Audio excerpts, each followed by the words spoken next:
nombre es Antonio Maldonado Paredes, soy abogado peruano. He sido procurador ad hoc para los casos Fujimori y Montesinos entre diciembre del año 2004 a agosto del año 2006. En esta clase vamos a ocuparnos de la corrupción en el Perú desde los años 90 al presente. Y he dividido este tema de la siguiente manera. En primer lugar, haré una breve introducción. En segundo lugar, hablaré de la corrupción del régimen de Alberto Fujimori en los años 90 o la corrupción como expresión de un fenómeno de corrupción política. Luego me ocuparé de la corrupción que nos presenta el caso Lavallato y al referirme a ello haré referencia a la corrupción corporativa y finalmente, atravesando ambos componentes de esta corrupción que presentaremos, está lo que en los últimos días se ha develado en el Perú, que se aprecia como un caso de corrupción judicial. Trataremos luego de llegar a algunas lecciones y conclusiones para poder tener un corolario razonable de esta clase. Haré también, finalmente, una breve referencia a la bibliografía que estoy recomendando, la cual ya fue entregada a los organizadores. Gracias. Vamos a hacer alguna referencia a los antecedentes históricos al ascenso de Fujimori y el autogolpe, ¿no? El Perú en los años 80 había recuperado su democracia luego de una larga historia de regímenes militares, los regímenes del general Velasco Alvarado y Morales Bermúdez. Hacia fines de 1979 se había convocado una asamblea constituyente y se había diseñado una nueva constitución. Es decir, hacia los años 80 había una resurrección de los regímenes democráticos y nuevas instituciones políticas. Sin embargo, el escenario peruano se vio amenazado por la resurrección o la aparición, mejor dicho, de un fenómeno terrorista más conocido como Sendero Luminoso.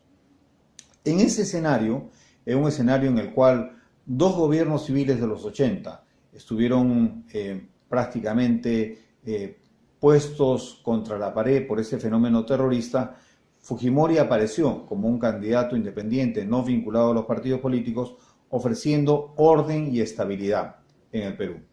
El autogolpe del 5 de abril de 1992 ya fue un intento mucho más claro de establecer un régimen totalitario bajo la excusa del enfrentamiento al fenómeno terrorista. Este régimen autoritario estuvo controlado por una pirámide criminal muy sofisticada en cuyo vértice superior se encontraba Alberto Fujimori, su asesor de inteligencia Vladimiro Montesinos y el jefe de la Fuerza Armada Nicolás de Bari Hermosa Ríos.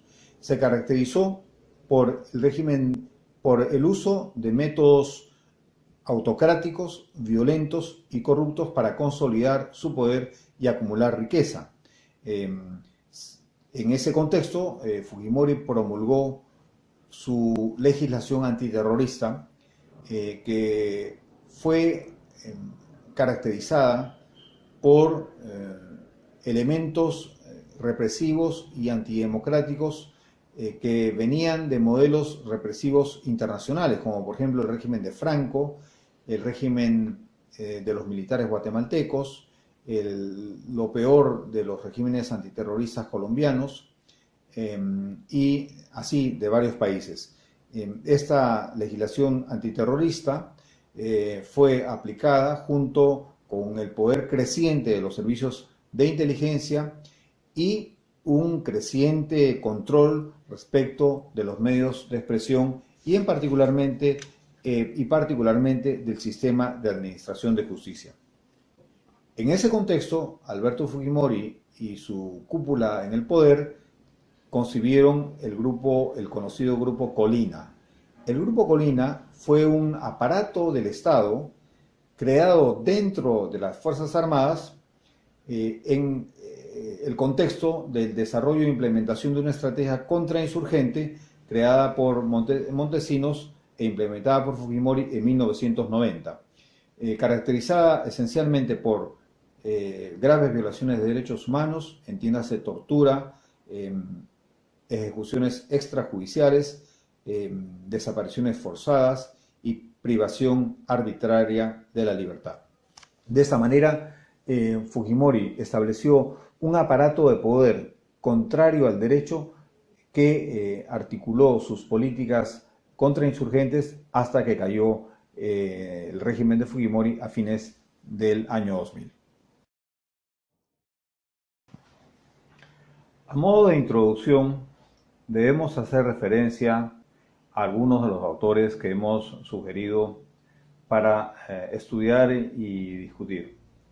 Quisiera empezar con algunas concepciones de Alfonso Quirós, que en el año 2009, en el Woodrow Wilson Center de Washington, D.C., presentó su magnífico libro, que ahora tiene una traducción en español y que está recomendada como lectura, como he mencionado. Quirós sostuvo que la corrupción es un fenómeno amplio y variado, que está integrado por actividades públicas y privadas. No solo se trata, según Quirós, del uso de los fondos públicos por funcionarios como es comúnmente aceptado. Quirós sostiene que envuelve la corrupción una interacción de dar y recibir, de apropiarse indebidamente y utilizar indebidamente fondos públicos y recursos del Estado, de desviar políticas públicas, de generar escándalos financieros y políticos, fraudes electorales y otras transgresiones administrativas, como por ejemplo, esa es la opinión de Quirós, el buscar el financiamiento ilícito de partidos políticos. Concluye Quirós en esta introducción a la corrupción señalando que el fenómeno de la corrupción ha presentado dos características: continuidad y variedad en los asuntos humanos desde los comienzos de las civilizaciones y del nacimiento de los estados. Ahora bien, otro autor cuya lectura hemos sugerido hacer, Jorge Malem Seña, señala que la corrupción política, que es la que vamos a ver expresada a continuación inmediatamente en el régimen de Alberto Fujimori, tiene los siguientes términos. En primer lugar, un acto de corrupción implica siempre la violación de un deber posicional. Para que exista un acto de corrupción política, debe haber un sistema normativo de carácter político que le sirva de referencia. Un acto de corrupción política no siempre extraña una acción antijurídica y los actos de corrupción política o de otro tipo estarán siempre sujetos a la expectativa de obtener un beneficio extraposicional. Finalmente, un tercer autor que he sugerido revisar, analizar, de la Mata, dice que la corrupción política será el ejercicio ilícito del poder público en perjuicio del administrado, en un sentido amplio, por motivaciones espurias, económicas, en un sentido estricto, o todavía en un sentido más estricto, cuando interviene la oferta económica de un tercero. Todo lo que no sea esto implicará falta de ejemplaridad o de ética política, pero no conducta corrupta. De la Mata añade que la corrupción puede ser concebida como abuso de poder, no necesariamente como venta de la función pública. La posible existencia de recepción de fondos por personas vinculadas a la política en consideración a su función destinada a engrasar, facilitar o conseguir la compra de un corrupto por un interés particular. Concluye de la Mata diciendo que el genuino delito de corrupción es el cohecho, también el tráfico de influencias. Con esa introducción, que es un marco conceptual que nos va a ayudar a entender los tres modelos o tres grandes experiencias de corrupción en el Perú, en primer lugar debemos hacer referencia a la corrupción de los 90, en particular desde el 5 de abril de 1992, cuando Alberto Fujimori, en colusión con altos jerarcas de la Fuerza Armada del Perú y bajo la asesoría de su oscuro y tenebroso asesor Vladimiro Montesinos, decidió dar un golpe de Estado al Perú, perpetrar un golpe de Estado en el Perú.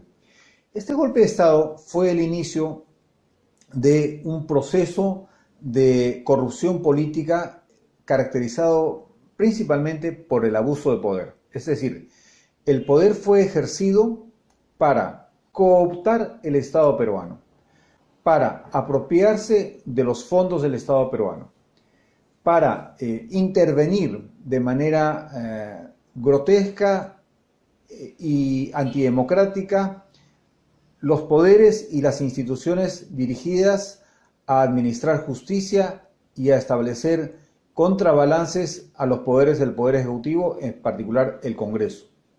En ese contexto, el régimen de Fujimori estableció una estructura del Estado dirigida a servir a sus intereses de apropiación de fondos públicos, desvío de los fondos públicos, robo del patrimonio del Estado en un sentido más amplio, desde dinero hasta colecciones de carácter cultural, y a través de esa concentración y ejercicio abusivo del poder, dirigió una política que se caracterizó no solo por realizar los actos de corrupción ya descritos, que hemos definido como de corrupción política o de abuso de poder, sino también como una serie de actos que tuvieron como fin último violar grotescamente los derechos humanos.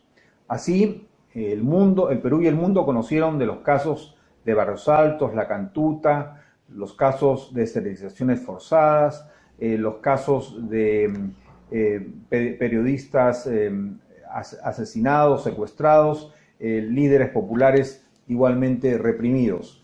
Estos casos finalmente permitieron, junto con los actos de corrupción, la develación de los verdaderos objetivos del régimen de Alberto Fujimori y de sus secuaces, y permitieron recuperar la democracia. Debemos señalar de manera específica que un elemento fundamental para articular el poder dictatorial caracterizado por este abuso de poder y de corrupción política fue el rediseño de una estructura, de una arquitectura constitucional que lamentablemente sigue vigente en el Perú. Nos referimos a la Constitución, entre comillas, de 1993.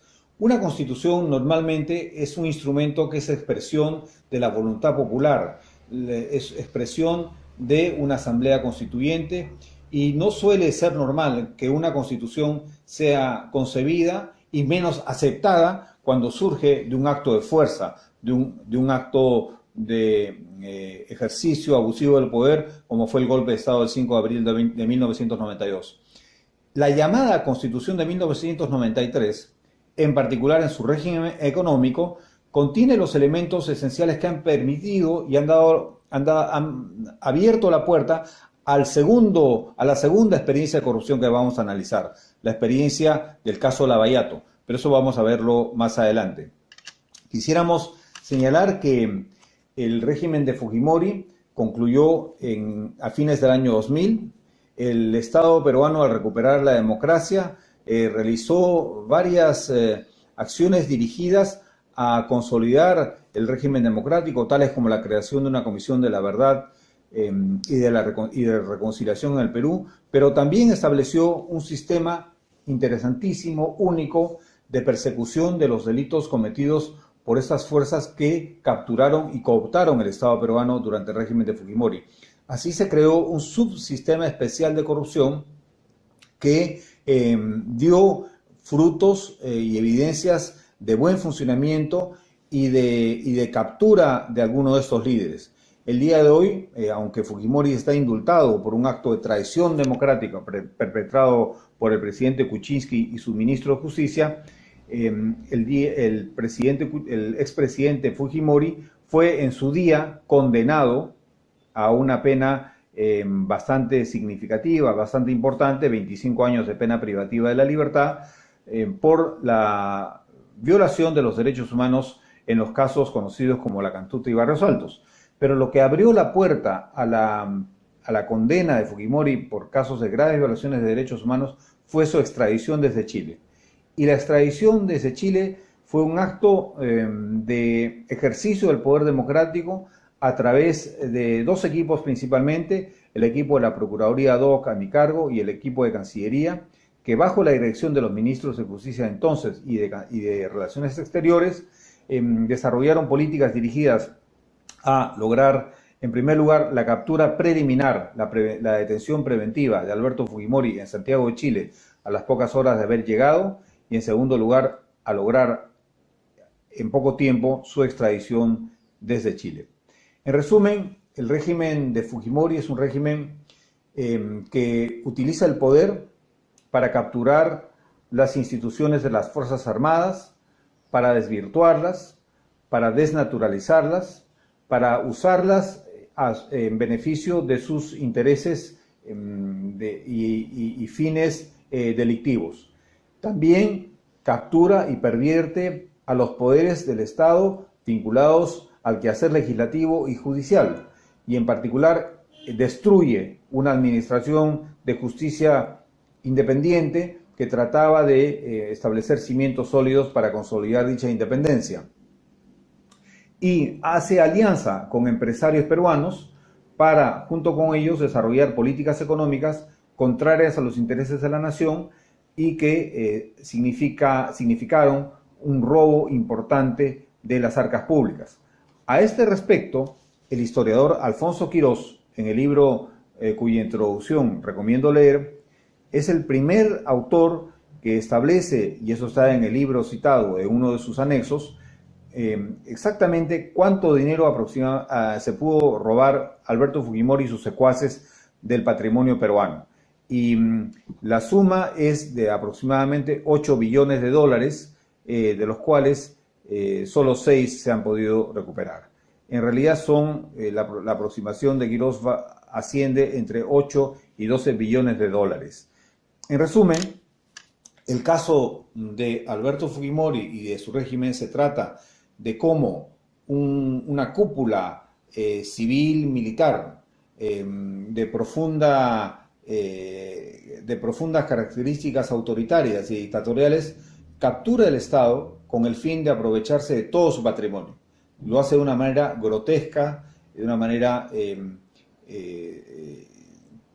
sin frontera ni límite alguno, porque en realidad el plan de ellos era quedarse muchísimos años más en el poder, si no perpetuamente. Y eso fue detenido gracias a las fuerzas democráticas del Perú que a fines del año 2000 recuperaron la democracia.